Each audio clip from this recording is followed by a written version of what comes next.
question while he's looking for the quotes? It's very quick, just for John, sorry, jump in late. It was really interesting to talk. The thing about the shoplifters, I'm wondering if you could think about something that I've been thinking in terms of a moral economy discourse that allows certain kind of behavior, etc. And shoplifters really, if you look at the whole ecology of Tokyo, there's really a moral ecology that's at play kind of in the narrative that we describe inside it. Just thinking through your time. That's terrific. Yeah, no, absolutely, absolutely. Yeah, I mean, it's really just the failure of one economy, but there's multiple new. Well, in some sense, it's both an economy and an ecology, though, right? Right. So that's what you're saying. So the Thompson things does shift to a moral ecology, which should subsume the economic in that. Yeah. Let's take these two questions, then you can read and we'll answer. I think Andrew and Dane would make an interesting dialogue and a comparison and contrasting of the two cases, because Cuba turns to agroecology, North Korea turns to or experiences famine. Mm-hmm. Why no famine in Cuba? Why no agroecology in Korea? Yeah. No, we have one more question here, and then we'll have you all. If you have time, I wonder if you could talk about death and decay and shoplifters and how the sort of ecology of burial and death in this alternative family structure relates to, like, whatever, how people deal with death and decay.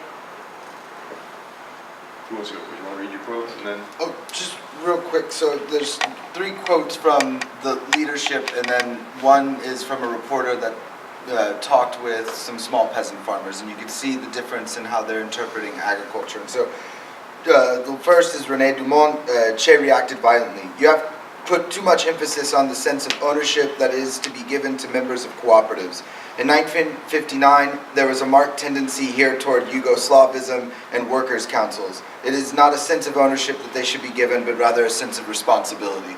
And so for Che, he would have done away with the peasants altogether. And that's, I have some affinity for Che as the revolutionary, true internationalist, but also at the same time, he's a total statist. He felt like you totally collectivize everything, and that's the best way to manage it. The other is Fidel in 1960, August 11, but INRA, which is the Instituto Nacional de Reforma Agraria, the Agrarian Reform Institute, is studying every means of intensifying meat production with modern methods that imply maximum land utilization. Just think about that, maximum land utilization. The time will come when every last caballeria, which was their measurement system, will be cultivated intensively, giving maximum yield and maximum employment.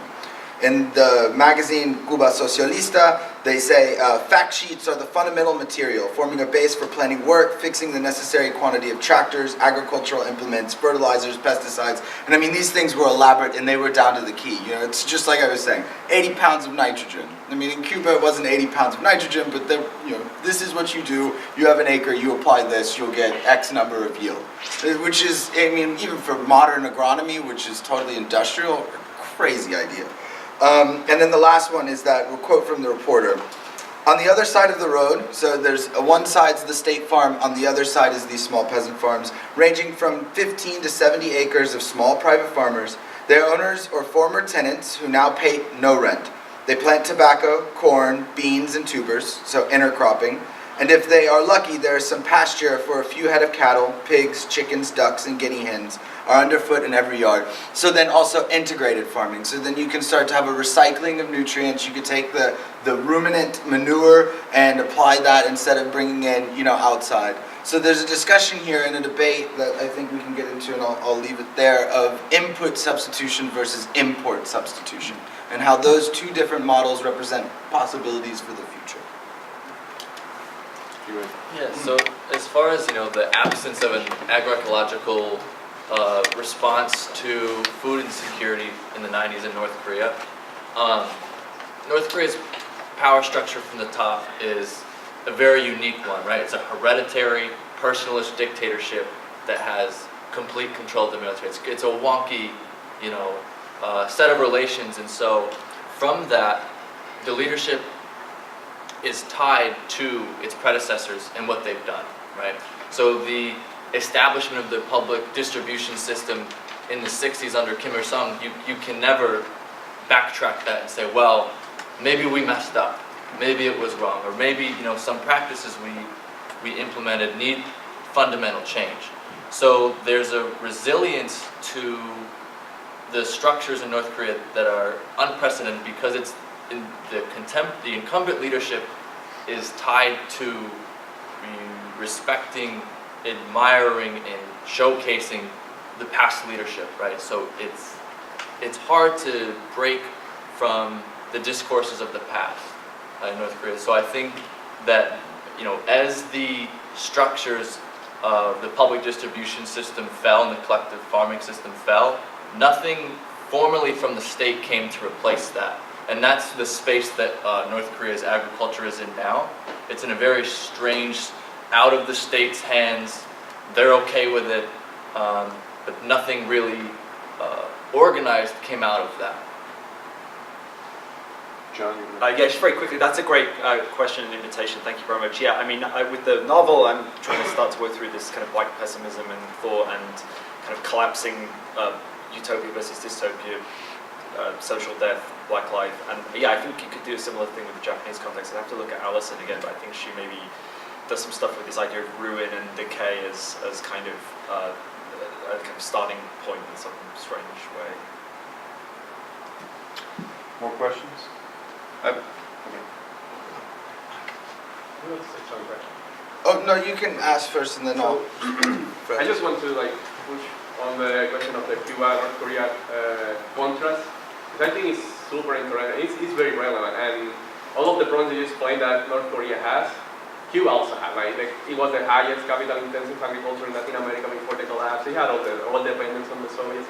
So even each one of the problems that you explained, even the natural disasters they had.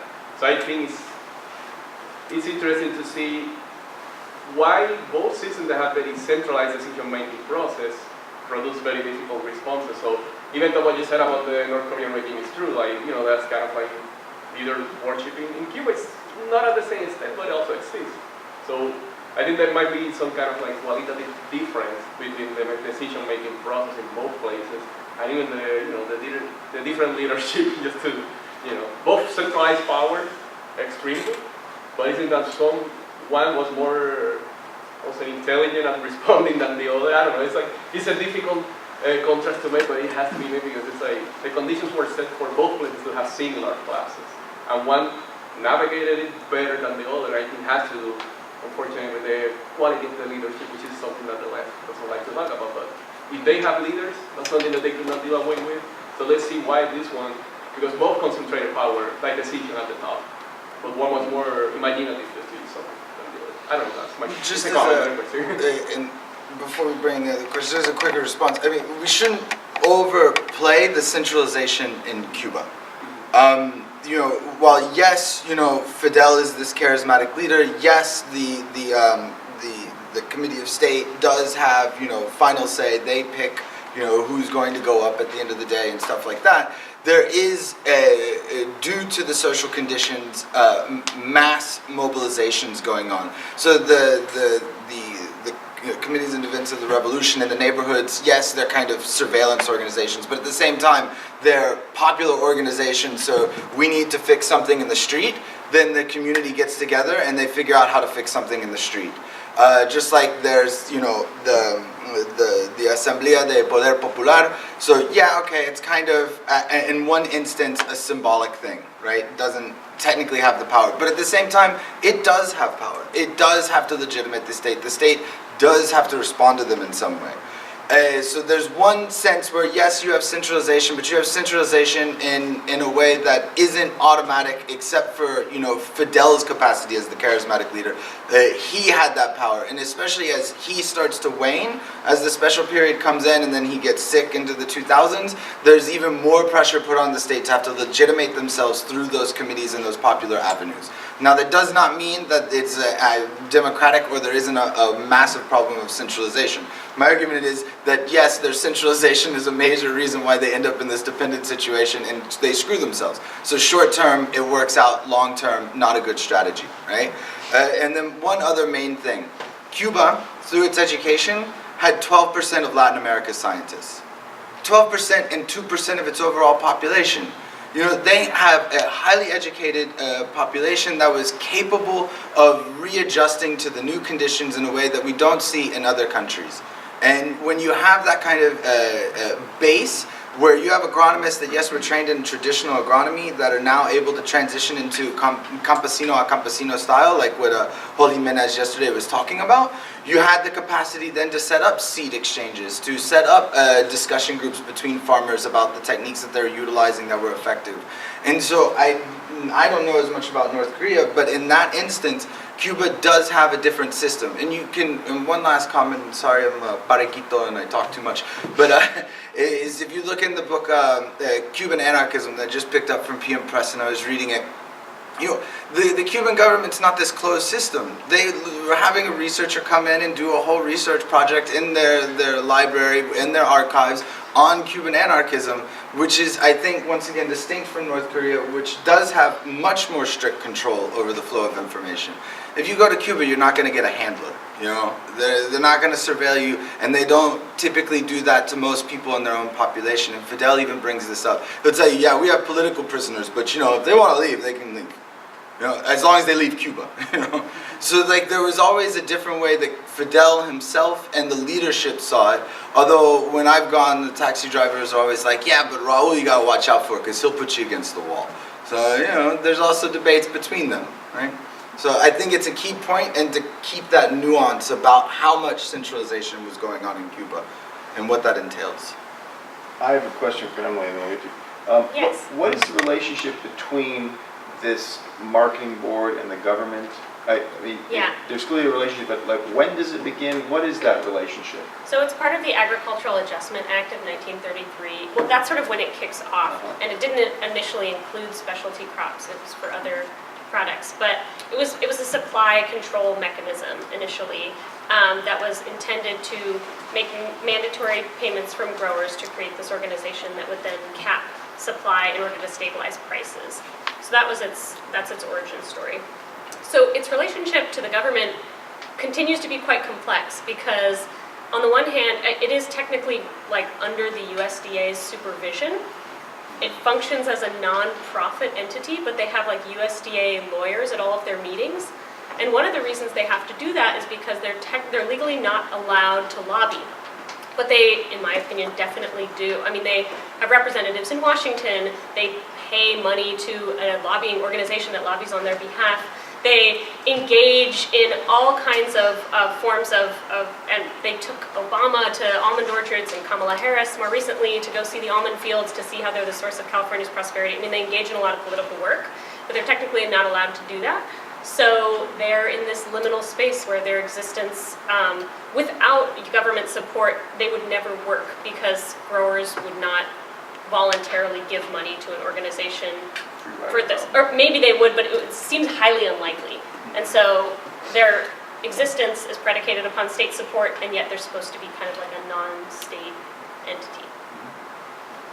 I think this is probably the last question we're supposed to wrap up it. I already asked a question. I mean, I'll ask a question. Does anyone else want to ask a question? No. Anyway, Dane, very quick. Oh, I'll ask one, Mark. Now, what are the limits? I mean, spatial fix. So, what are the limits to capital in the era of climate crisis for the almond growers? Right. This is the big water question. Sort of the limits in terms of like ecological constraints on production. I mean, there's some kind of socio-ecological, capital as the limit to capital itself in an era of capital-agenic climate change. I'm just wondering your reflections on that, not looking for any answer. Yeah, one of the interesting things I think about the climate crisis in the almond industry is that it's sometimes viewed as a benefit by investors because almond production materially, it's very climate specific, so it needs a certain amount of chill hours, but not too much, and it needs a long, hot, dry summer, characteristics of a Mediterranean climate, so it can only grow in these very narrow stretches of land, like California, the Mediterranean, Australia, South Africa. So when investors are going in to buy land and develop land and almonds, they're like, this is great, there's only a few places on earth that this crop can grow, demand is super high, we're set. And so they see climate change as potentially reducing the amount of land that's available to grow this crop and being to their economic benefit. Whether or not that pans out financially for them is an open question, but that there is a perception that the constraints imposed by climate change are in fact an economic opportunity. Christian, can I- Yeah, sure. One last question. and then- This is very quick, but it's just the connection between Cuba and North Korea, because I don't think it's really that different. Let me give you an example. I work on Japan and China, so I'm not a North Korea expert, but the way that communists in East Asia look at it, Mao was a dynasty. Maoism was a dynasty equivalent to the Ming and the Qings, completely uncriticizable, there's no questions. Now, the official Communist Party, and I think in North Korea it's very similar. Remember, this is a Communist Party, right? It's a dynastic communist state, but it's a Communist Party.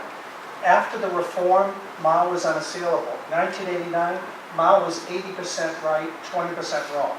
10 years later, 70% right, 30, now 60% right, 40% wrong. The exact same thing could happen in North Korea, in my opinion. But, I mean, in terms of the unassailability of Kim Il-sung and the legacy that he put in, I see it much more lasting.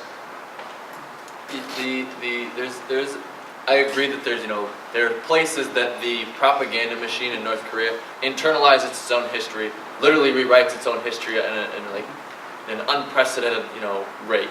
It's extremely interesting, and so there are ways for the current administration to make adjustments to the past decisions, absolutely. But as far as the pervasiveness of their agriculture system, not to say that they can't make those changes, but they're always conscientious of what those changes mean to saying my grandfather's strategies were wrong, because that is in itself how Kim Jong-un derives his own power. So to do that would to be questioning his own. Okay, on that note, let's shift to informal questions and answers and conversation. And let's, good job, everybody.